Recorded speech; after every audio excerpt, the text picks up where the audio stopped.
good friend of mine, Mark, has sent me this lock. It's the Yale 1-star, which is a nemesis lock for an awful lot of people.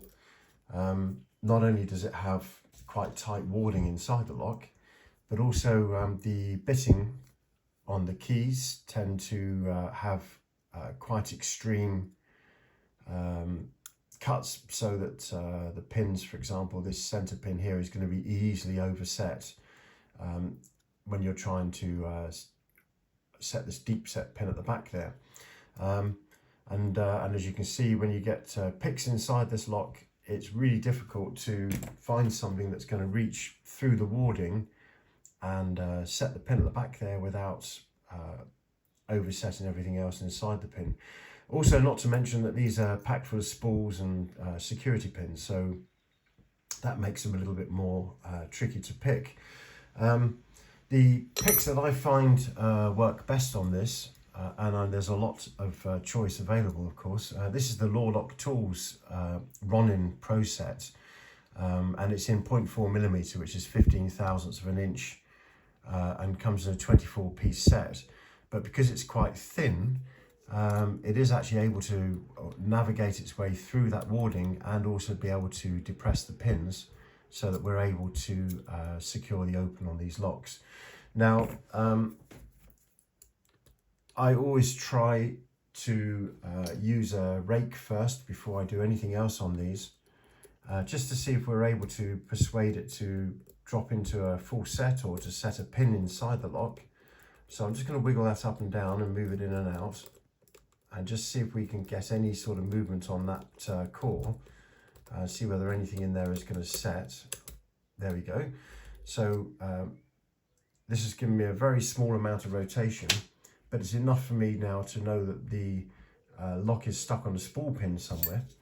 So what I'm going to do is I'm going to just start with this sort of medium shaped hook here, and I'm going to go in and explore and see what we've got going on. I'm using bottom of the keyway tensioning here.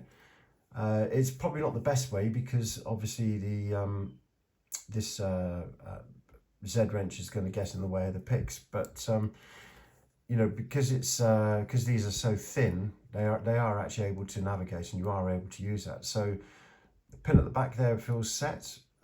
That's pin 6, pin 5, and come out. Let's see if we can find pin 4. There's pin 4. And what I'm doing is I'm pushing down on these pins and looking for counter rotation. And what's happened there actually is it's given me a click, a little counter rotation and set. And then I went back to pin 6 and 5 just to check that they were still set, and which they are. So let's go to the front of the lock now and feel for the pins and see whether anything's high in there. So pin 1 feels high, and I'm just going to press on pin 1. There's no counter rotation there. There's pin 2. Go back, pin 1. Okay. So there's no feedback at all. So I'm going to go for the really deep hook here that will reach over everything. And I put them in at a slight angle as well, because I find that easy to navigate the way into the back and then straighten the pickup when it gets into the back. So let's go back to pin 6, which is there. Pin 6 feels like it's actually, yes, there we go, counter rotation. Pin 6 has actually come up. So let's see if we can push that back down again. There we go, there's a nice click on pin 6. Pin 5. Pin 4, 5. Okay, let's go back to the medium hook. Let's do another explore at the front here and see what's going on. Pin 1 feels set, and pin 2 is given a little counter rotation. Now that's set, nice click on that pin. And so now what I'm going to do is I'm just going to work my way through this lock with the deep hook to go to the back. I'm just going to wiggle it on top of these pins and just make sure everything is set and not just balanced. That feels good. That feels set. Feels good.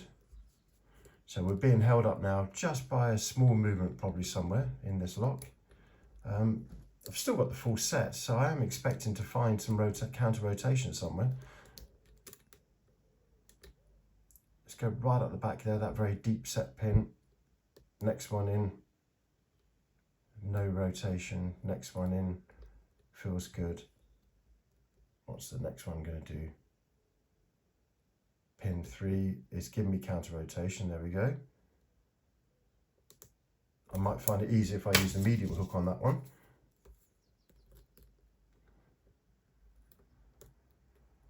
Medium hook in there, pin 3.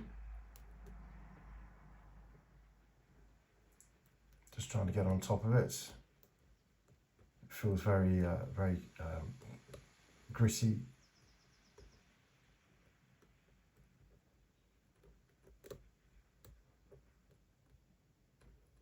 Okay.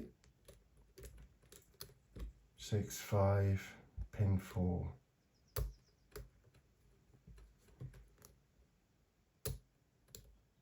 It is literally balanced on a knife edge now, this lock. 3, 2, 1. Let's get back in again. That's set. That's set. That's set. Pin 6. Let's go back in with the deep hook.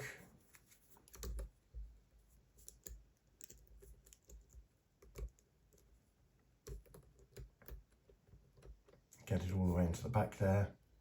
Something's definitely popped up at the back there.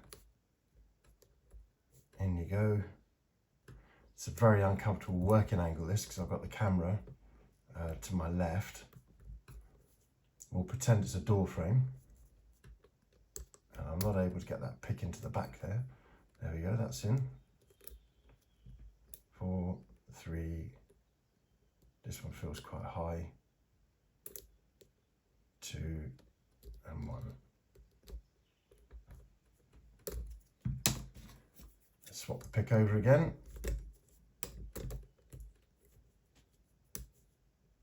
I do believe it's pin 6 has popped up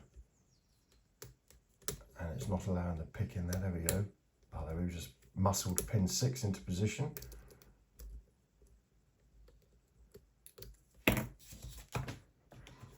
So Nemesis lock, for a lot of people, for this very reason, they can really play around. They're difficult to predict how they're going to open. There's a nice click on that now. Still got the full set.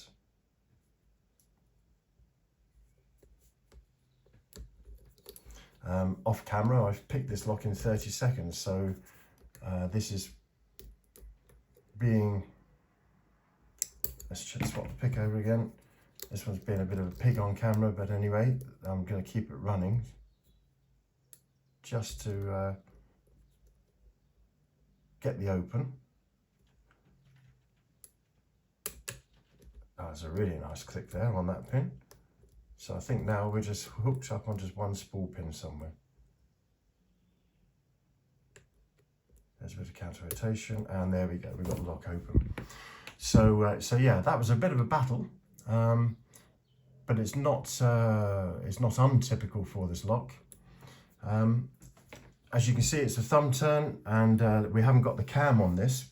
So if you want to pick up the cam, you can put a pick in. I'm going to go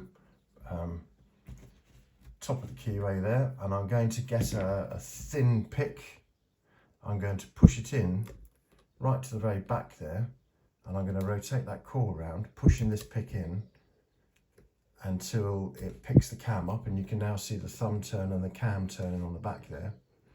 So you are able to pick up the cam afterwards, but you've got to make sure that you get something in. As you can see, it's angled upwards as well, which will then go up and into the recess in the cam to allow us to turn it. So there we go. That's the Yale 1-star picks, and yeah, they're the things that you really need to look for when you're doing this, and the tools that you need to use.